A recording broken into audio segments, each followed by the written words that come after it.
Hello viewers, आज के video में हम कक्षा 9वीं के हिंदी विषय की व्याकरण की तैयारी करेंगे त्रैमासिक एग्जाम की।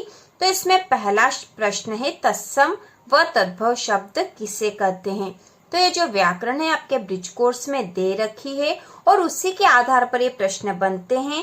तत्सम और तद्भव शब्द के जो उदाहरण हैं वह आपके पाठ सूरज का ब्याह से लिए गए हैं। तो उसी पाठ में इसके उदाहरण भी दे रखे हैं। तो वहीं से प्रश्न बनता है व्याकरण का तत्सम व तद्भव शब्द किसे कहते हैं। तो इसमें तत्सम शब्द संस्कृत के वे शब्द जो हिंदी में अपने मूल रूप में इस्तेमाल किए जाते हैं तत्सम शब्द कहलाते हैं, जैसे पर्वत, अग्नि, कपाट आदि। तो इसमें संस्कृत के शब्द हिंदी में अपने मूल रूप में प्रयोग किए जाते हैं। इसी प्रकार अगला है तद्भव शब्द। संस्कृत के जो शब्द हिंदी में कुछ बदल कर प्रयोग किए जाते हैं तद्भव शब्द कहलाते हैं, जैसे किवाड़, आंख, कछुआ आदि। तो तत्सम शब्द संस्कृत के शब्द होते हैं और मूल रूप में वैसे ही हिंदी में प्रयोग किए जाते हैं, जबकि तद्भव शब्द कुछ बदल कर प्रयोग किए जाते हैं। यही इनमें मुख्य अंतर है। इसके बाद अगला प्रश्न है उपसर्ग किसे कहते हैं। तो इसका उत्तर है जो शब्दांश किसी शब्द के प्रारंभ में जुड़कर उसके अर्थ में परिवर्तन कर देते हैं उन्हें उपसर्ग कहते हैं। तो उपसर्ग वे शब्द या शब्दांश है जो किसी शब्द के प्रारंभ में जुड़ते हैं, किसी शब्द के प्रारंभ में जुड़कर उसके अर्थ में परिवर्तन कर देते हैं उन्हें उपसर्ग कहते हैं। उदाहरण है प्र धन हार प्रहार, निर्धन दय निर्दय, उद धन गम उद्गम। तो यहाँ जो प्र, निर और उद है ये उपसर्ग है। इसके बाद अगला प्रश्न है प्रत्यय किसे कहते हैं। तो इसका उत्तर है जो शब्दांश किसी शब्द के अंत में जुड़कर उसके अर्थ में परिवर्तन कर देते हैं उन्हें प्रत्यय कहते हैं। तो उपसर्ग और प्रत्यय में मुख्य अंतर यही है कि उपसर्ग के जो शब्द हैं वह शब्द के प्रारंभ में जुड़ते हैं, जबकि प्रत्यय शब्द के अंत में जुड़ते हैं। तो जो शब्दांश किसी शब्द के अंत में जुड़कर उसके अर्थ में परिवर्तन कर देते हैं उन्हें प्रत्यय कहते हैं। और इसके उदाहरण हैं गाड़ी धनवान गाड़ीवान, सरल धनता सरलता और सब्जी धन वाला सब्जी वाला। इसके अन्य उदाहरण आपके ब्रिज कोर्स की बुक में भी दे रखे हैं। इसके बाद अगला महत्वपूर्ण व्याकरण का प्रश्न है विलोम शब्द किसे कहते हैं और इसके उदाहरण। तो विलोम शब्द जिस शब्द से किसी दूसरे विशिष्ट शब्द का उल्टा अर्थ निकले उसे विलोम शब्द कहते हैं।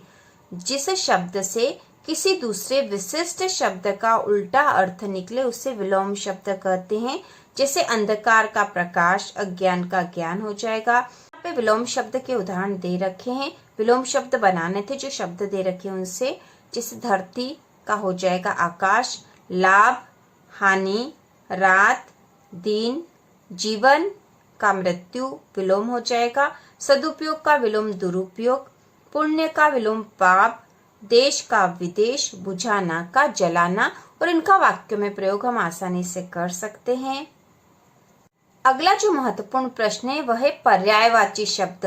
तो पर्यायवाची शब्द यहाँ पर उदाहरण वाले प्रश्न भी एग्जाम में आ सकते हैं। जैसे प्रश्न इस प्रकार आ सकता है कि दिए गए शब्दों के 3-3 पर्यायवाची शब्द लिखे या फिर पर्यायवाची शब्द की परिभाषा उदाहरण सहित लिखिए। तो हमें दोनों ही तैयार करने पड़ेंगे।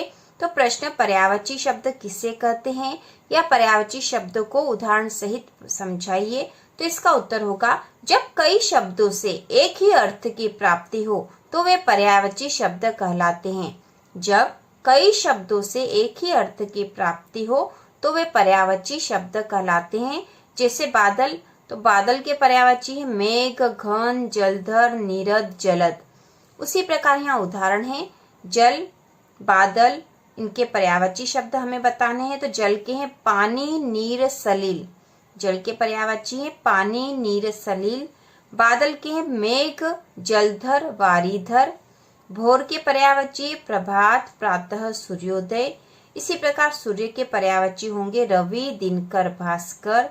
समुद्र के पर्यायवाची है सागर, उदधि, जलधि। हवा के पर्यायवाची है वायु, पवन, समीर। नदी के हैं सरिता, सलीला, तटिनी। और बरसात के पर्यायवाची है बरखा, वर्षा, बारिश। इसके अलावा भी पर्यायवाची शब्द और होते हैं, आप अपने अनुसार लिख सकते हो जो आपको आसान लगे। तो इस प्रकार ये पर्यायवाची शब्द के उदाहरण भी हमें तैयार करने होंगे। हो सकता है उदाहरण वाला प्रश्न एग्जाम में आ जाए। इसके बाद जो प्रश्न महत्वपूर्ण है जो आ सकता है एग्जाम में वह है विराम चिन्हों का प्रयोग। प्रश्न हो सकता है कि निम्नांकित चिन्हों के सामने उनके नाम लिखकर वाक्यों में प्रयोग करें। तो यह प्रश्न एग्जाम में आ सकता है, 1 या 2 चिन्ह एग्जाम में आ जाएंगे और उसका हमें नाम लिखना और वाक्यों में प्रयोग करना हो सकता है। तो यह पहला है जो चिन्ह है, यह है प्रश्नवाचक चिन्ह और इसका उदाहरण है क्या तुम कल स्कूल गए थे।